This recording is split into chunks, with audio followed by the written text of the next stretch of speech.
لوګر ولایت کې زیږېدلی یم او کوچنیوالی ما په مهاجرت کې هم څه ناڅه تېر کړی ده، خو ډېر وخت ما په کابل کې تېر کړی دی. د ماشومتوب نه ما کرکټ لوبه کوله. د ما مشرانو ورونو نور خپلوانو دوی به هم لوبه کوله د کرکټ. بیا ما د هغو سره لوبه کوله او د هغو لوبه ما تعقیبوله، ځکه ما ورسره شوق پیدا سو. هماغه و چې بیا کابل کې د کرکټ یو اکیډمي وه، هلته مې پلار او مشر ورور مې زه بوتلم شامل کړم. ما خو به د سنګکاره لوبه ډېره زیاته خوښېدله او د هغه لوبه ما تعقیبوله، نو هماغه وجه وه چې کرکټ سره مې نور هم شوق او علاقه پیدا شوله. په څه موده مخکې به چې ما لوبه کوله ډېر زیات به مې د ټیم ضرورت ته کتله او ما دغه وړتیا هم نه درلوده چې زه د 20 اوریزه لوبه وکړم. دا د 3-4 کاله مخکې خبره ده.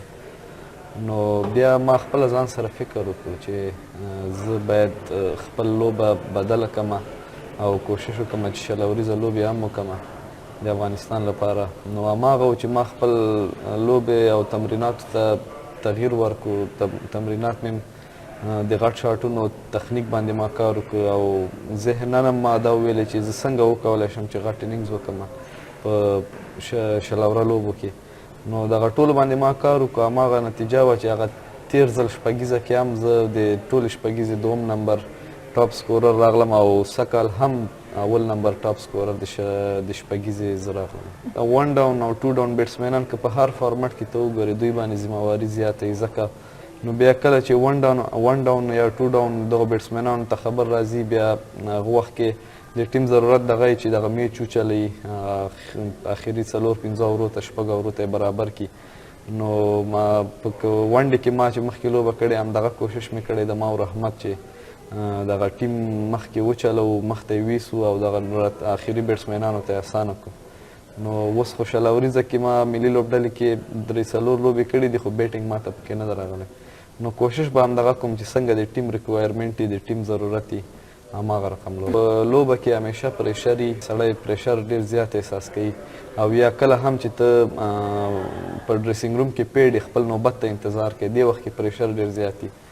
نو داسې خاص کوم بالر نه مې پریشر نه ده اخیستی، خو په دې غټو لوبو کې په سخت حالت کې لږ د پریشر لاندې راغلی یم او هر لوبغاړی لاسته راوړنې الحمدلله شته دي. خو زه په ټیسټ لوبه کې چې کله ما زیمبابوې خلاف ډبل سنچري یا 200 منډې جوړ کړې، هغه د افغانستان لومړی لوبغاړی و چې 200 منډې جوړوي.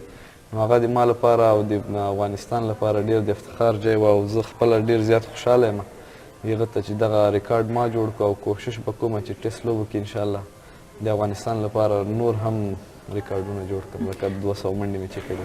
لوی ارمانونه خو زیات دي، خو د ما ارمان دغه ده چې غټ ایونټ خپل ملک ته موږ وګټو، ټول لوبغاړي افغانستان ته یو داسې ایونټ وګټو چې دنیا کې غټ ایونټونو نه یو ایونټ وي.